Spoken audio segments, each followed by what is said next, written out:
Welcome. আজকে আমরা করব ক্লাস 10 এর অঙ্কের সমাধান প্রশ্নবিচিত্রার, যেটা সেট 4 এর যে পার্ট 1। কোনো মূলধন বছরে 10 বছরে দ্বিগুণ হলে বার্ষিক সরল সুদের হার কত? কি করে করব? না, ধরে নিয়েছি মূলধন x 10 বছর দ্বিগুণ হলে সুদ হবে কত? 2x মাইনাস x সমান x। তাহলে i ইকুয়াল টু p/100 এ ফেলে দিলাম। যেন i হচ্ছে সুদ x, আসলে x, সুদের হার 8টা বের করতে হবে, সময় 10 বছর। বসিয়ে দিলে সমাধানগুলো আসছে x এর মান 10, x এর মান r এর মান 10, সুদের হার হবে 10%। এক ব্যক্তি ব্যাংকে 100 টাকা জমা রেখে 2 বছর পর সমূল চক্রবৃদ্ধি পেলেন 121 টাকা। বার্ষিক চক্রবৃদ্ধি সুদের হার কত? তোমরা যারা এখনো আমার চ্যানেলটা সাবস্ক্রাইব করোনি, করে নাও। a equal to p into 1 plus r/100 whole to the power n। এখানে a হচ্ছে সুদ আসল মানে 121, p হচ্ছে আসল 100, আর n হচ্ছে পর্ব সুদের, সেটা 2 বছর মানে 2। সমাধান করে এটা আসছে আর ইকুয়াল টু, এটাও আসছে 10, অর্থাৎ বার্ষিক চক্রবৃদ্ধি সুদের হার হবে 10%। প্রসেসটা দেখে নাও, ভিডিওটা পজ করে। চলো পরেরটা। 3 two the power 2x² minus 7x plus 7 equal to 9 হলে বাস্তব বীজের সংখ্যা হবে। তাহলে আমি এখান থেকে এটা বের করে নেব, বীজটা কি আসছে। 3 টু দি পাওয়ার এটা মানে 9 ইকুয়াল মানে কি, 9 মানে 3 স্কোয়ার। তাহলে দুদিকেই 3 বাদ দিলে পারে পাওয়ার কি হলো 2x² minus 7x plus 7 equal to 2, বা দুইটাই পাশে নিয়ে এলে ওটা যাবে 5 ইকুয়াল টু 0। তাহলে এখানে নিরূপক অর্থাৎ b² মাইনাস 4x এর মান বের করলাম 9, এটা হচ্ছে একটা ধনাত্মক সংখ্যা, সুতরাং সমীকরণে বাস্তব বীজের সংখ্যা হবে 2।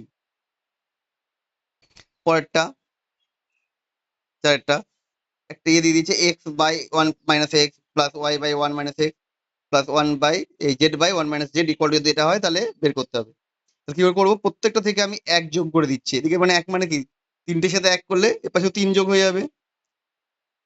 তাহলে লসাগু করে করলাম, প্রত্যেকটা দিয়ে এলো। তাহলে এলো 1/x 1/1 minus x plus 1/1 minus y plus 1/1 minus z equal to 4। ও কেন্দ্রীয় বৃত্তের এবি ও সিডি যা দুটির দৈর্ঘ্য সমান হলে অ্যাঙ্গেল এ ও বি 60 ডিগ্রি হলে অ্যাঙ্গেল সি ও ডি এর মান কত হবে? দেখো, অ্যাঙ্গেল ত্রিভুজ এ ও বি এর এও ইকুয়াল টু বি, কারণ একই বৃত্তের ব্যাসার্ধ। এটা যে এবার অ্যাঙ্গেল এ ও বি যদি 60 হয়, তাহলে এ ও বিটা কি হবে? সমবাহু ত্রিভুজ, 3টে বাহুই সমান। আবার A B equal two CD, তার আবার ও সি ইকুয়াল টু ওডি, একই বৃত্তের ব্যাসার্ধ, তার মানে এটাও সমবাহু ত্রিভুজ।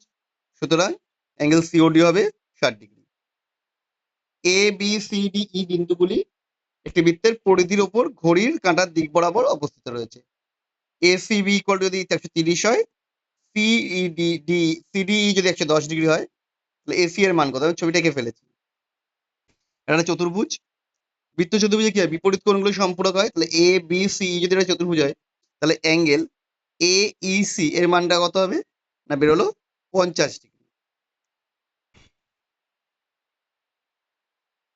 পরেরটা, 2 এর অঙ্ক। 400 টাকার 2 বছরের সমূল চক্রবৃদ্ধি বলে দিয়েছে 441 টাকা, মানে এ বলে দিল, পি বলে দিল। তাহলে সুদের হার বের করতে হবে। আর এন বলে দিয়েছে 2, বসিয়ে সমাধান করছি। দেখো, 441/400 মানে হচ্ছে কি 21/2 এর হোল স্কোয়ার। 2 স্কোয়ার স্কোয়ার বাদ চলে গেল, তাহলে 1 plus r by 100 equal to 21/20। সমাধান করলে এটা কি পাচ্ছি? r/100 সমান সমান 21/20 মাইনাস 1, ওটা করলে পরে আসছে 1/20, আর 100 পাশে বাড়ালে গুণ 100, তার মানে হচ্ছে 5%। সুদের হার হবে 5%। এক্স ইকুয়াল টু 3 প্লাস √2 হলে √x প্লাস 1/√x সমান। তাহলে এক্স ইকুয়াল টু কত?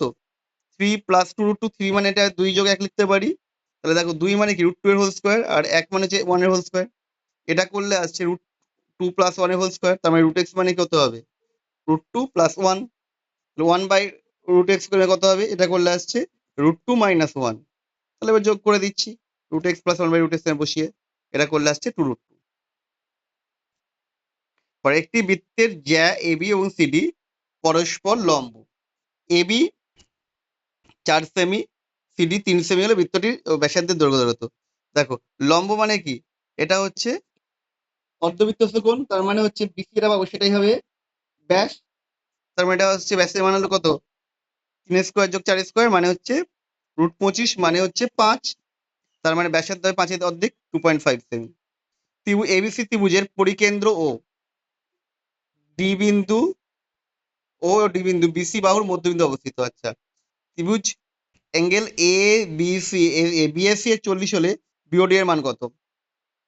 তাহলে যেহেতু এটা হচ্ছে পরিকেন্দ্র, তারপর ডবল হয়ে যাবে বিওসিটা, ওটা হলো 80 ডিগ্রি। বিওডি ইকুয়াল টু কত হচ্ছে? বিওডি হচ্ছে হলো হাফ, হাফ বিওসি মানে হচ্ছে 40 ডিগ্রি। ঘনকের প্রত্যেক বাহুর দৈর্ঘ্য 50 ডিগ্রি বৃদ্ধি পেলে সমুদ্রের ক্ষেত্রে হতে হবে। বাহুর দৈর্ঘ্য ধরে নিচ্ছি এক্স, তাহলে সমুদ্রের ক্ষেত্রে হলো 6x²। প্রত্যেক বাহু 50% বাড়লে প্রত্যেক বাহু দৈর্ঘ্য কত হবে? এক্স ইন্টু 1 প্লাস 50/100, সেটা করলে হচ্ছে 3x/2। তাহলে সমুদ্রের ক্ষেত্রে কত হবে? 6 ইন্টু বাহু স্কোয়ার আবার করলাম, মানে 54x²/4। তাহলে ক্ষেত্রফল বৃদ্ধি পেলো কতটা?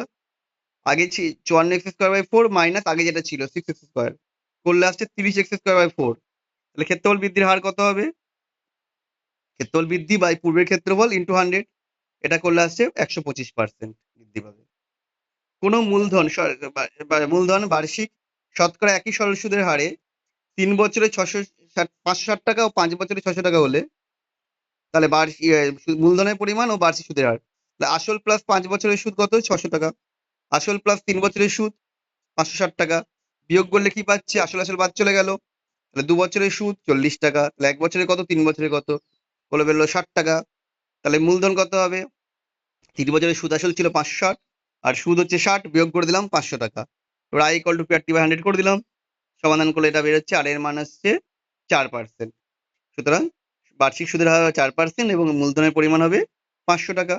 ভিডিওটা কেমন লাগলো কমেন্ট করে জানিও। আবার দেখা হবে নেক্সট ভিডিও।